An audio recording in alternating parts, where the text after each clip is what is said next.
আজ কথামৃত পড়া হলো সংসারে থেকে কি করে কাজকর্ম করতে হয়।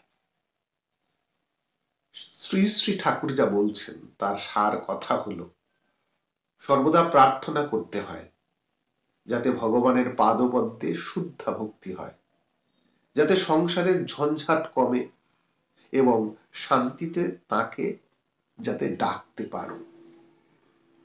তার কাছে বর প্রার্থনা করতে হয় যেন যেসব কর্তব্য সামনে পড়বে সেসব অনাসক্ত ভাবে করতে পারো। সর্বদা বিচার করে দেখতে হয় সাধন পথে এগিয়ে যাচ্ছ কিনা। ব্রহ্মচারী কাঠুরেকে বলেছিল এগিয়ে যেতে, যত এগুবে ততই শ্রী ভগবানের মহিমা সব বুঝতে পারবে। হৃদয়ে নূতন নূতন জ্ঞানের আলোকে পরিপূর্ণ হয়ে উঠবে। ধৈর্য ধরে থাকতে হবে, সন্ধ্যা নাগাদ পাতা পড়বেই।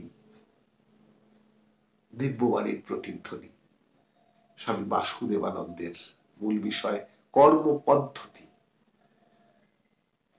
জয় শ্রী শ্রী রামকৃষ্ণ পরমহংসদেব, জয় শ্রী শ্রী মা সারদা, জয় বীরেশ্বর বিবেকানন্দের জয়। সবাই ভালো থাকুন।